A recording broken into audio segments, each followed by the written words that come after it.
Hello everyone, इस video में हम एसएससी स्टेनोग्राफर के लास्ट ईयर के क्वेश्चन पेपर को डिस्कस करेंगे और ये जीएस का पार्ट सेकंड है।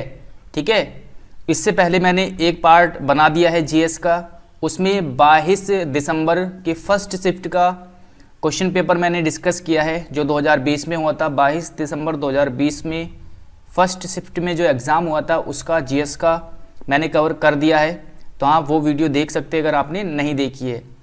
इस वीडियो में हम 22 दिसंबर 2020 का सेकंड शिफ्ट 3 से 5 के बीच की जो शिफ्ट थी वो सेकंड शिफ्ट थी। इसके जीएस के क्वेश्चन हम देखेंगे किस तरह के क्वेश्चन एग्ज़ाम में आए थे। ओके, और देखिए मेरा यहाँ पर जो पर्पज़ है ये क्वेश्चन पेपर आपको दिखाने का वो यही है कि आप क्वेश्चन पेपर को ध्यान से देखो और उसको एनालिसिस करो कि किस किस टॉपिक से क्वेश्चन यहाँ पर आए हैं। फिर मैंने आपको बताया हुआ है कि एक टॉपिक वाइज एक नोटबुक बनाओ आप, ठीक है, टॉपिक वाइज एक नोटबुक बनाओ और जितने भी टॉपिक्स आपके एग्ज़ाम में पूछे जा रहे हैं, जैसे हिस्ट्री में युद्ध से रिलेटेड काफ़ी क्वेश्चन आते हैं, ठीक है, डैम से रिलेटेड काफ़ी क्वेश्चन आते हैं, नदी से रिलेटेड काफ़ी क्वेश्चन आते हैं, ठीक है, डांस वगैरह से क्वेश्चन आते हैं। तो ये इम्पोर्टेंट टॉपिक होते हैं कुछ जिनसे बार बार क्वेश्चन रिपीट होते हैं।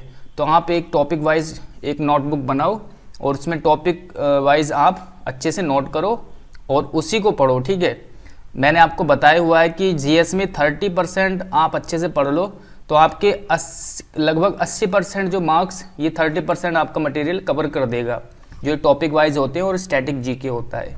ठीक है, मोस्टली यहीं से पूछे जाते हैं क्वेश्चंस। तो इस तरीके से आप एक नोटबुक बनाओ, अच्छे से उसको पढ़ो। ठीक है, और सब्जेक्ट वाइज तो आपको पढ़ना ही है, लेकिन सबसे पहले आप इस चीज़ को अच्छे से कवर करो और साथ ही साथ टेलीग्राम को आप ज्वाइन कर लेना, वहाँ पर पीडीएफ वगैरह आपको मिल जाएगी। ठीक है, तो चलिए अब स्टार्ट करते हैं और जीएस का हम यहाँ पर सॉल्यूशन देखते हैं। ओके, तो कुल यहाँ पर 50 क्वेश्चन हम डिस्कस करेंगे। आप सब जानते हैं टोटल 200 क्वेश्चन का एग्ज़ाम होता है जिसमें 50 नंबर की जीएस, 50 की रीजनिंग और 100 की इंग्लिश होती है आपकी। चलिए फटाफट से हम डिस्कस कर लेते हैं। और जैसे कि मैंने आपको बताया था कि टॉपिक समझने की कोशिश करो कि कौन कौन से, मैं तो आपको बताऊंगा कि ये टॉपिक आपको नोट करना है, ये करना है, अच्छे से ध्यान से आप पूरी वीडियो को देखना, आपको हेल्प मिलेगी काफ़ी आपके अगले एग्ज़ाम के लिए। चलिए पहला क्वेश्चन है आपका, पानीपत की दूसरी लड़ाई किसके बीच हुई? मैंने आपको अभी बताया कि युद्ध वगैरह जो इम्पोर्टेंट टॉपिक्स होते हैं आप नोट करो। देखिए यहाँ पर फिर से युद्ध से क्वेश्चन आया हुआ है, तो अकबर और हेमू के बीच हुई थी। इसका आंसर रहेगा ऑप्शन नंबर 4। ठीक है, तो कौन सा युद्ध कहाँ पर लड़ा गया, कब लड़ा गया, डेट सहित आपको सब याद करना है। ठीक है, चलिए अगला क्वेश्चन देखते हैं। नेक्स्ट है, निम्नलिखित में से कौन ओजोन परत के क्षय के मुद्दे से संबंधित है? तो ये है मॉन्ट्रियल प्रोटोकॉल, इसका आंसर ये हो जाएगा। ठीक है, अगला है, भारत के संविधान ने भारत सरकार अधिनियम डैश का स्थान लिया, तो किसने लिया? 1935 अधिनियम ने। अगला क्वेश्चन देखते हैं, पीके बनर्जी को भारत के महान फुटबॉलर थे। पीके बनर्जी जो भारत के महान फुटबॉलर थे डैश के रूप में खेलते थे, तो स्ट्राइकर के रूप में ही खेलते थे। ठीक है, तो इम्पोर्टेंट जो खिलाड़ी होते हैं, जो फेमस खिलाड़ी हैं, चाहे वो क्रिकेट से रिलेटेड हो, फुटबॉल से रिलेटेड हो, तो उनके बारे में भी क्वेश्चन आपको देखने को मिलेगा ही।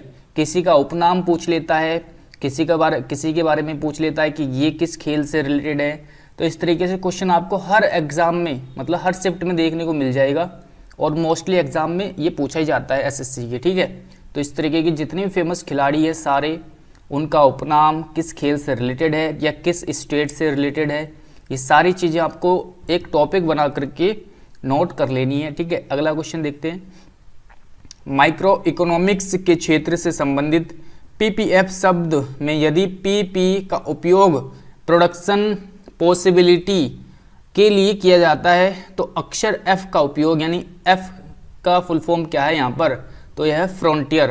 तो फ्रंटियर इसका आंसर हो जाएगा, फ्रंटियर। ठीक है, अगला क्वेश्चन देखते हैं। श्रीनगर की जामिया मस्जिद इस्लामिक जगत की अन्य प्रमुख मस्जिदों से काफ़ी अलग है। इसके निर्माण में गुंबदों के स्थान पर डैश के आकार की बहुमंजिला छतों का इस्तेमाल किया गया है। तो पिरामिड की छतें, ठीक है, पिरामिड इस तरीके से जो होते हैं, इस तरीके से है ना, पिरामिड होते हैं। चलिए अगला क्वेश्चन है, विश्व तपेदिक दिवस 2020 का विषय वस्तु क्या था, यानी इसकी थीम क्या थी। तो इट्स टाइम। तो देखिए यहाँ पर डे से रिलेटेड क्वेश्चन आया है, तो आपको सारे इंपॉर्टेंट डेज आपको याद करने हैं और मतलब रिसेंटली वर्ष जो लास्ट वर्ष जैसे 2020 निकला है, जितने भी इम्पोर्टेंट से डे मनाए गए हैं और उनकी थीम क्या रखी गई है ना, उनका पर्पस क्या रहा इस बार, ये सारी चीज़ें आपको पता होनी चाहिए, ठीक है। आजकल इसी तरीके से क्वेश्चन आता है कि इसकी थीम क्या रही। ये तो सबको पता होता है कि ये मतलब कौन सा दिन किस डेट को मनाया जाता है, मोस्टली स्टूडेंट्स को पता होता है, लेकिन ये चीज़ें थीम वगैरह वही स्टूडेंट्स को पता होगा जो मतलब करंट से रिलेटेड जुड़े रहेंगे। तो आपको सारी जानकारी पता होनी चाहिए अच्छे तरीके से।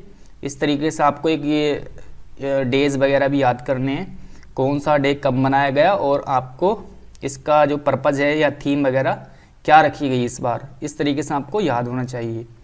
अगला क्वेश्चन है, निम्नलिखित में से कौन सी पुस्तक अरुंधति रॉय द्वारा लिखी गई है। The ministry of utmost happiness. तो बुक से रिलेटेड क्वेश्चन आता है, आपको बुक्स एंड लेखक वगैरह आपको पता होने चाहिए। अगला क्वेश्चन है, लेटराइट मिट्टी में प्रयुक्त लैटिन शब्द लेटराइट का अर्थ क्या है। तो ईंट है इसका मतलब। अगला क्वेश्चन है, मीथेन के एक अणु में कितने हाइड्रोजन परमाणु होते हैं। तो मीथेन के एक अणु में कितने होते हैं, 4 हाइड्रोजन परमाणु। अगला क्वेश्चन है, तबल्लुहुपुआन भारत के किस राज्य का एक हस्तशिल्प है। तो ये है मिजोरम का। अगला क्वेश्चन है, निम्नलिखित में से कौन सा लोक संगीत का एक रूप है जो मुख्य रूप से पश्चिम बंगाल राज्य से संबंधित है। तो ये है बाउल। अगला क्वेश्चन है, सामान्य तापमान पर निम्नलिखित में से किसका घनत्व सबसे अधिक होता है। तो सबसे ज़्यादा होता है पानी का। सबसे ज़्यादा घनत्व किसका होता है, पानी का। नेक्स्ट है, भारत में राष्ट्रीय उपभोक्ता दिवस कब मनाया जाता है। तो 24 दिसंबर। देखिए दिवस से रिलेटेड 2 क्वेश्चन अभी तक आपको देखने को मिल गए हैं। तो मैंने आपको बताया कि इम्पोर्टेंट से डे है, इनका एक टॉपिक बना करके अच्छे से जो सारे इम्पोर्टेंट डेज हैं उनको नोट करो, अच्छे से पढ़ो, ठीक है। चलिए अगला क्वेश्चन है, निम्नलिखित में से किस राज्य सीमा राजस्थान की सीमा से नहीं लगती है। तो महाराष्ट्र की सीमा नहीं लगती है। अगला क्वेश्चन है, निम्नलिखित में से कौन गायक के रूप में प्रसिद्ध नहीं है। तो यहाँ पर आंसर हो जाएगा पृथ्वीराज कपूर, गायक के रूप में प्रसिद्ध नहीं है, गायक नहीं है वे, ठीक है। निम्नलिखित में से कौन युगांतर पार्टी के संस्थापकों में से एक थे। तो अरबिंदो घोष। तो जो इतिहास में जितनी भी पार्टियां बनी है, संगठन बने हैं, उनके बारे में आपको ज़रूर पता होना चाहिए। उनके संस्थापक कौन है, कब किस पार्टी का गठन हुआ या किस संगठन को कब बनाया गया, इस तरीके से, ठीक है। निम्नलिखित बैडमिंटन खिलाड़ियों में से कौन श्रवण बाधित है। तो आंसर हो जाएगा राजीव बग्गा। तो देखिए खिलाड़ियों से रिलेटेड 2 क्वेश्चन यहाँ पर देखने को मिल गए हैं। कितनी मूलभूत SI इकाइयाँ होती है। तो आंसर हो जाएगा 7। और ऐसा नहीं है कि जो टॉपिक आप लिखो उसमें से नॉर्मली क्वेश्चन बन रहे, आजकल नॉर्मल क्वेश्चन नहीं पूछे जा रहे हैं।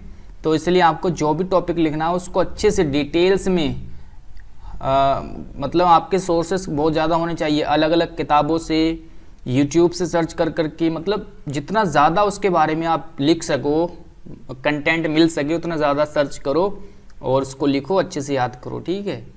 चलिए अगला क्वेश्चन है, भारत के राष्ट्रपति के पद पर चयन के लिए योग्यता के संबंध में निम्नलिखित में से कौन सा कथन गलत है।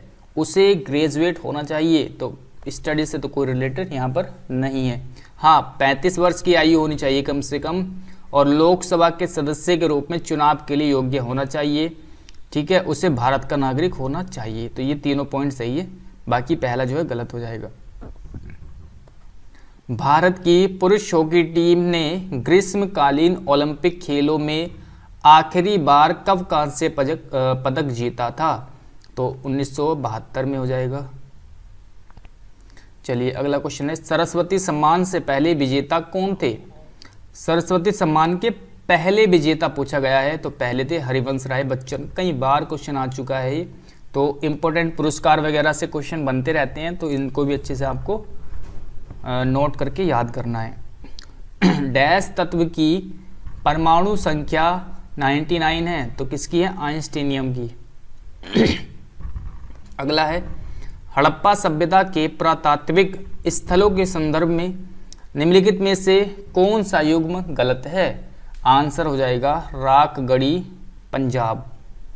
अगला क्वेश्चन है, मरुस्थलीय परिस्थितियों में मौजूद सहिष्णु पौधों को क्या कहा जाता है? तो इसको बोलते हैं मरुद्भिद। अगला क्वेश्चन है, केंद्रीय बजट 2020-21 में कौशल विकास के लिए कितना धन आवंटित किया गया है? तो 3,000 करोड़। तो इस तरीके से क्वेश्चन आते हैं कि शिक्षा के क्षेत्र में कितना बजट जो है आवंटित किया गया है। इस तरीके के क्वेश्चन आपको देखने को मिल जाएंगे एग्जाम में, तो अच्छे से आपको सारी बातें पता होनी चाहिए। 25 डिग्री सेल्सियस फ़ारेनहाइट स्केल पर कितने डिग्री पर के बराबर होगा? तो 77 के बराबर होगा, ठीक है। अगला क्वेश्चन है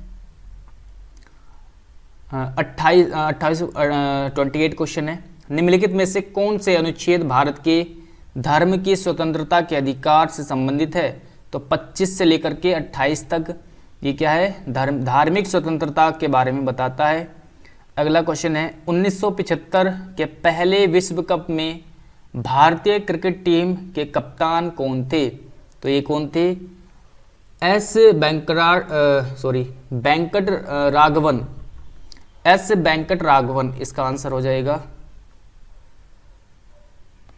वर्ल्ड हैप्पीनेस इंडेक्स 2020 में भारत का स्थान 144वें नंबर पर रहा। तो इंडेक्स वगैरह के बारे में आपको अच्छे से पता होना चाहिए, इसको भी एक टॉपिक में नोट करके लिखो, इंडेक्स, ठीक है। इंडेक्स से क्वेश्चन बनते रहते हैं। चौरी चौरा किस जिले में स्थित है? तो गोरखपुर में है। तो इस तरीके के क्वेश्चन आते रहते हैं आपके, ठीक है। अगला क्वेश्चन है, विज्ञान की किस शाखा में असाधारण वैज्ञानिक कार्य के लिए एबेल पुरस्कार दिया जाता है? तो गणित इसका आंसर हो जाएगा। अगला है, अपनी मालवा विजय का जश्न मनाने के लिए राणा कुंभा ने चित्तौड़ में डैश का निर्माण किया? किसका? कीर्ति स्तंभ। तो राणा कुंभा ने चित्तौड़ में बनवाया था कीर्ति स्तंभ। संक्षिप्ता अक्षर AFSPA के अक्षर A मतलब A की फुल फॉर्म क्या है यहाँ पर पूछा है, तो आर्म्ड इसका आंसर हो जाएगा। अगला क्वेश्चन है, किसी एक वस्तु को अधिक प्राप्त करने के लिए अन्य वस्तुओं और सेवाओं की मात्रा जिनका त्याग करना पड़े तो उसे वस्तु की डैश लागत कहा जाता है? तो अवसर इसको बोलते हैं, अपॉर्चुनिटी। अगला क्वेश्चन है, 24 मार्च 2020 को किस पूर्व मुख्यमंत्री को नज़रबंदी से मुक्त किया गया था? तो ये है आंसर उमर अब्दुल्ला। अगला क्वेश्चन है, निम्नलिखित में से कौन सा 13वीं शताब्दी का एक स्मारक है? तो ये है कोणार्क, सूर्य का जो कोणार्क मंदिर है, ठीक है। अगला क्वेश्चन नेक्स्ट है, भारतीय संविधान के अनुच्छेद 243 निम्नलिखित में से 243 और 243 ये शायद क्या है 0 निम्नलिखित में से किससे संबंधित है? तो ये है आपकी पंचायतों से। तो पंचायतें इसका आंसर हो जाएगा, ठीक है। पंचायतों के बारे में यहाँ पर बताया गया है। अगला क्वेश्चन है, मार्च 2020 में निम्न में से किस राज्य ने ब्रेक द चेन नामक एक व्यापक हाथ धोने का अभियान शुरू किया? तो केरल इसका आंसर हो जाएगा। ओके, अगला है भारत के राष्ट्रीय गान में उत्कल शब्द किस आधुनिक राज्य को संदर्भित करता है? तो उड़ीसा इसका आंसर हो जाएगा। इस तरीके से क्वेश्चन यहाँ पर पूछे गए हैं। अगला क्वेश्चन है आइंस्टीनियम तत्व का रासायनिक प्रतीक निम्नलिखित में से कौन सा है? तो ये हो जाएगा आपका ES। तो पीरियोडिक टेबल के बारे में आपको अच्छे से पता होना चाहिए, ठीक है। आवर्त सारणी जो होती है उसके बारे में आपको अच्छे से जानकारी होनी चाहिए, पूरी जानकारी। वहाँ से क्वेश्चन आपको देखने को मिल जाएंगे। यहीं पे आपको 2 क्वेश्चन यहाँ पर देखने को मिल गए हैं अभी में, और इसी से रिलेटेड, ठीक है। अभी आइंस्टीनियम का परमाणु भार पूछा था अभी शायद पिछले क्वेश्चन में, और यहाँ पर इसका प्रतीक पूछा गया है, ठीक है, रासायनिक प्रतीक। अगला क्वेश्चन है प्रमुख उच्चावच विन्यास विशेषताओं के आधार पर भारत के प्रायद्वीपीय पठार को डैश प्रमुख समूह में वर्गीकृत किया जा सकता है? तो 3 क्षेत्र में इसको वर्गीकृत कर सकते हैं। अगला क्वेश्चन है वर्ष 2020 प्रसिद्ध वर्ष 2020 प्रसिद्ध ऑर्स्टेड के प्रयोग का nवां वर्ष है, जहां n निम्नलिखित में से क्या है? 200वां। इसका आंसर आ जाएगा ये। अगला है नेक्स्ट क्वेश्चन है आपका क्यूम्यूलोनिम्बस।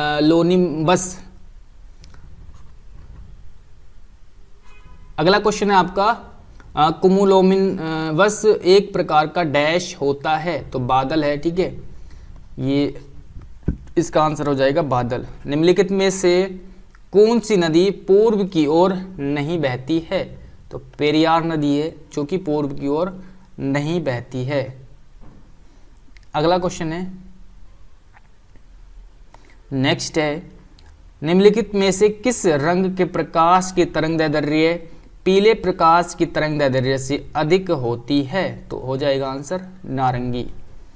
नेक्स्ट है the times of India sports award 2019 में लाइफ टाइम अचीवमेंट अवार्ड किसे प्रदान किया गया? तो 19 में इसका आंसर हो जाएगा बाईचुंग भूटिया। अगला क्वेश्चन है निम्नलिखित में से कौन सा तट दक्षिण पश्चिम मानसून की बंगाल की खाड़ी शाखा के समांतर स्थित है? तो तमिलनाडु इसका आंसर हो जाएगा तमिलनाडु।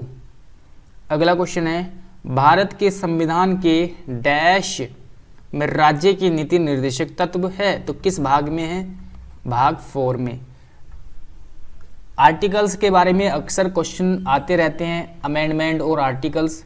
तो अच्छे से आप आर्टिकल्स को पढ़े और अमेंडमेंट्स को पढ़े, ताकि इस टॉपिक से अगर क्वेश्चन आए आपके एग्जाम में तो आप उसको सॉल्व कर सको। चलिए अगला क्वेश्चन है दाल बाटी चूरमा मूल रूप से किस राज्य का भोजन है? दाल बाटी चूरमा तो ये राजस्थान का है, ठीक है, चूरमा। तो इसका आंसर हो जाएगा ऑप्शन नंबर बी। तो इस तरीके से आपके ये क्वेश्चन आए थे, और अच्छे लेवल के क्वेश्चन जो है आजकल पूछे जा रहे हैं एग्जाम में। हालांकि जो इंग्लिश थी वो पिछली बार इतनी ज़्यादा टफ नहीं थी, इजी टू मॉडरेट इंग्लिश थी, लेकिन जो रीजनिंग का पार्ट था और आपका जीएस का पार्ट था वो अच्छे लेवल का था, ठीक है। तो ये अच्छे लेवल का था, लेकिन रीजनिंग इंग्लिश जो है इतनी ज़्यादा टफ नहीं आई थी। और ऐसा नहीं है कि हर बार ऐसा ही होगा, हो सकता है इस बार आपकी इंग्लिश जो है थोड़ी टफ दे दे और उसके बाद जो रीजनिंग है और जीएस वो थोड़ी ईजी हो जाए। तो इस तरीके से चेंजेस होते रहते हैं एग्ज़ाम में, अगर आप लास्ट ईयर के एग्ज़ाम को उठा करके देखोगे तो, ठीक है। मतलब 1-2 चीज़ें आपको टफ मिलेगी और एक चीज़ यहाँ पर ईजी मिलेगी। इस तरीके से आपके बदलाव आते रहते हैं। तो अच्छे से आप स्टडी करो, और चलिए मिलते हैं अगली वीडियो में। Thanks for watching this video.